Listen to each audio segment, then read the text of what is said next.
ఏమన్నా పిచ్చిగిన లేసిందా నీకు? రాజు అందరు మగోళ్ళ లెక్క కాదు మేడం. మీ ఆయనతో మీరు ఎప్పుడు గొడవలు పడలేదా? మరి ఎందుకు రాజుని ప్రేమించినవో?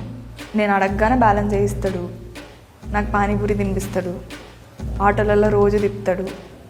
నేను అడిగానని చెప్పి బిట్లు చూడ్డం ఆపేశాడు. ఏమన్నా పిచ్చిగిన లేసిందా నీకు? రాజు అందరు మగోళ్ళ లెక్క కాదు మేడం. దేవుడా, ఒంటి మీద సున్ని లేకుండా కాలు బయట పెట్టాలి. నీ సంగతి అయినట్టేనే. చాలా టాక్సిక్ రిలేషన్షిప్లో ఉన్నట్టు అనిపించింది నాకు. నువ్వు మన గురించి ఊరంతా టామ్ టామ్ అయిందంట. టమాటో అయితే లవ్ చేయవానే? చేస్తా. లవ్ చేసేందుకే? పెళ్లి చేసుకోవడానికే కదా? ఏమనుకోరంటే ఒక మాట చెప్తా, ఇట్లనే కాళ్ళు ఒత్తుతారు, స్టార్టింగ్ పడ్డాక పీక నొక్కుతారు. మీ ఆయనతో మీరు ఎప్పుడు గొడవలు పడలేదా? ఇక్కడ టాపిక్ నాది కాదు. దెబ్బలలో కూడా ప్రేమ కనిపించింది. ఇదంతా సినిమాలలో బాగుంటుంది కానీ నిజంగా బాగుండదు. అదంతా ప్రేమిస్తే ఎట్లా నొప్పి ఇస్తారు నాకు అర్థం కాదు. చెప్పు.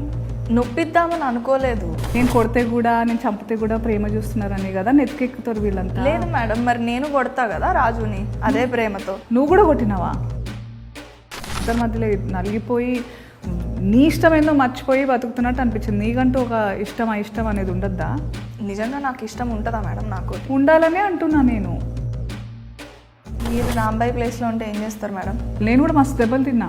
సిటీలో నీలాంటి ముద్దుగుండే పిల్లల్ని, ఇంత పద్ధతిగా ఉండే వాళ్ళని మస్తు మంది చూస్తారు. అప్పుడు తప్పు వాళ్ళదవుతుందా నీదవుతుందా? అమ్మాయిని ఎప్పుడు వస్తువులాగా చూస్తున్నారు, అప్పుడు ఇప్పుడు ఎప్పుడు. కంట్లో ఏమన్నా కాకులు ఎత్తుకెళ్ళినాయా? చున్నీ నా ప్రేమ వేసుకోకపోతే ఎక్కడ నువ్వు దూరం దక్కదు. అవుతావా? బుర్రుందా? వాడు నా మంచి కోసం చెప్పిండు మేడం. నీ మంచి నీ బట్టలలో ఉందా? ఏమో మేడం, నాకు అవన్నీ తెలియదు. రాజుగాని ఏం చేసినా నాకు ప్రేమే కనిపిస్తుంది. సో ఏదేమైనా ఎన్ని అష్ట కష్టాలు పడి మొత్తం కింద మీద పడి మీరిద్దరైతే పెళ్లి చేసుకుంటున్నారు. మంచి జరిగిందా చెడు జరిగిందా నేను చెప్పలేను, కానీ మీరైతే షేక్ అవుతారు మేడం.